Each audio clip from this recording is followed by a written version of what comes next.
So today we're going to talk about Salamba Sarvangasana, which is shoulder stand. It has 11 vinyasas, and the Drishti is the nose. Nasagrai. Drishti is pronounced Salamba Sarvangasana.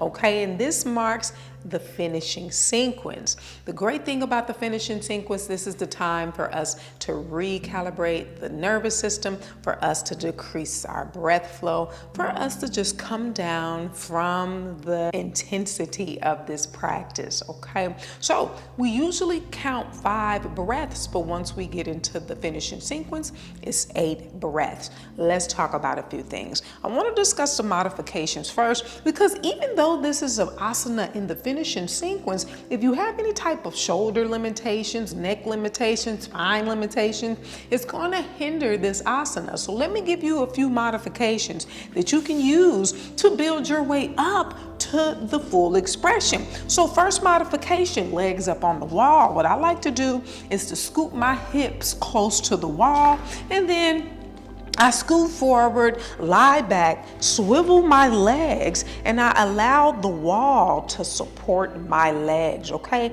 I don't just sit here and just allow it to support my legs, though. I really squeeze the thighs, point the toes by bringing the ankles into a plantar flex position, arms by the side. And this actually helps open the hamstrings as well. If you have any type of hamstring limitations, this can also hinder coming into the full expression, okay? So this is modification 1. Modification 2, I would just merely lift the legs up to the sky, keeping the hips down on the mat. So here we can stack the bones with the ankles over the knees, knees over the hips, arms by the side, both hips and shoulders are square, and I can gaze down at the tip of my nose, okay? This is another good modification, and it does help open the hamstrings as well. Now, if that feels good and you want to go a step further, we can use a block under the sacrum to elevate the hips. Same rules apply. Stack the bones, ensure both shoulders are square, both hips are square, squeeze the thighs, point or floint the toes, okay? This is another good modification. Another thing is, a lot of people feel a lot of pressure in the neck when they're doing this, and oftentimes you can help alleviate that with a blanket, okay? The thickness of the blanket matters.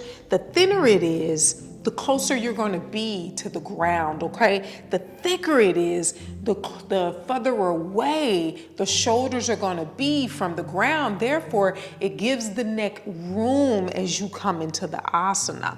Okay, let me show you. So when you place the blanket, you want the blanket on the upper arms and the shoulders. Allow the neck and the head to hang off. And you can already see I have lots of room, because without the blanket, I would already be here into flexion. My neck would already be in flexion if I didn't have the blanket. So here it allows it to lie all the way back to where I have room in my neck.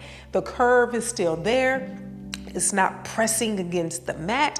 And so you see my shoulders and upper arms are on the blanket, and the same rules apply. Extend my arms, place the palms down on the mat, and then I can lift my legs overhead as I squeeze my shoulders underneath, place my hands on my lower back, and lift the legs using the bandhas and the strength of the legs. And I already feel more comfortable in my neck, okay? You shouldn't turn side to side, but it is a lot more room with my upper arms and my shoulders elevated, okay? So if you have any type of neck problems, I definitely would use a blanket. It'll help out, okay? So let's talk about coming into the full expression. If you have any type of shoulder tightness, it's sometimes hard to really lift the legs up to the sky if you have tight shoulders or if you have tight hamstrings, okay? When I first started, I had to do this modification that I'm about to show you here. So as we lie all the way back, instead of coming straight into the asana, I would lay my palms flat on the mat, use my bandhas, Uddiyana bandha and the Mula bandha, and the strength of the legs to bring my legs overhead. So I would come here, and then I would come into Halasana by squeezing my shoulders underneath, interlacing the fingers to really get my elbows and shoulders into alignment. And once I did that, I would place my palms at my lower back, and then I would extend my legs up towards the sky. And once you do this, don't move your neck from the left to the right. Gaze at your Drishti, which is the nose, Nasagrai Drishti.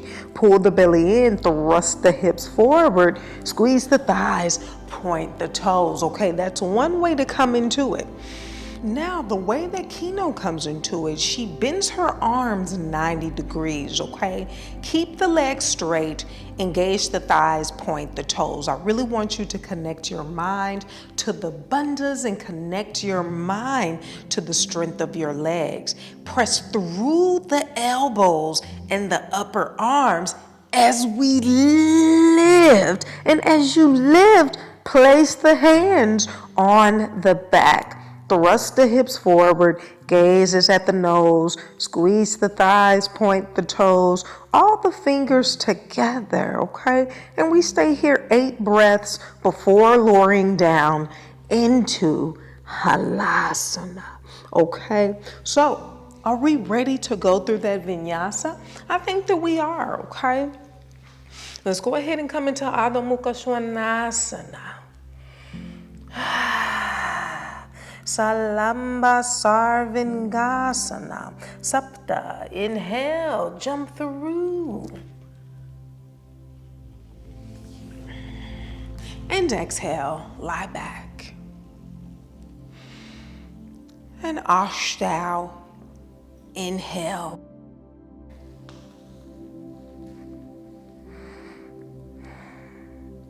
For 1, 2, 3, 4, 5, 6, 7,